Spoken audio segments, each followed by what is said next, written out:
આગળ વાત કરીશું સુરતની, જ્યાં હીરા ઉદ્યોગ માટે રાહતના સમાચાર સામે આવી રહ્યા છે। કેન્દ્ર સરકારે સ્પેશિયલ નોટિફાઈડ ઝોન SNZમાં થતા રફ ડાયમંડ ટ્રેડને ટેક્સમાંથી મુક્તિ આપવા માટેનો પ્રસ્તાવ રજૂ કર્યો છે। આ પ્રસ્તાવ લોકસભામાં રજૂ થતા હીરા ઉદ્યોગ સાથે જોડાયેલા વેપારીઓ અને ઉદ્યોગકારોમાં ખુશીનો માહોલ જોવા મળી રહ્યો છે। આ પ્રસ્તાવ અમલમાં આવશે તો સુરતના ડાયમંડ ઉદ્યોગને મોટો ફાયદો થવાની પણ આશા છે। રફ ડાયમંડ ટ્રેડ પર ટેક્સનો બોજ ઘટાડવાથી આંતરરાષ્ટ્રીય વેપારને પણ પ્રોત્સાહન મળશે અને હીરા ઉદ્યોગને નવી ગતિ મળશે। ગઈકાલે લોકસભાની અંદર એક બિલ પારિત કરવામાં આવ્યું અને આ બિલ પારિતના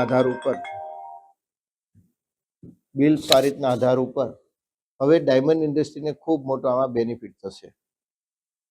બેનિફિટ એ પ્રકારે થશે કે ભારતની અંદર ખાસ કરીને મુંબઈ અને સુરતની અંદર બે સ્પેશિયલ ઇકોનોમિક ઝોન બનાવવામાં આવ્યા છે। એક ગુજરાત હીરાબુસમાં એ gems and jewellery export promotion કાઉન્સિલના માધ્યમથી આ બે SNZ એરિયાની અંદર વિદેશના કોઈ પણ માઇનરો રફ લઈને આવશે, બ્રોકરો રફ લઈને આવશે, તો એમને અહીંયા જે રફ સેલ કરવાની પરમિશન ન હતી અને ઇન્કમ ટેક્સના પ્રોબ્લેમ હતા, તો આ ખરડા દ્વારા હવે એમને ઇન્કમ ટેક્સમાંથી મુક્તિ આપવામાં આવે છે। એટલે હવે વિદેશના કોઈ પણ માઇનરો કે બ્રોકરો કે વેપારીઓ પોતાની રફ ડાયમંડ લઈને કેપી ક્રિમ્બલી સર્ટિફિકેટ સાથે આ ઝોનની અંદર આવશે અને ડાયરેક્ટ માલ નાના ક્લાયન્ટોને વેચી શકશે।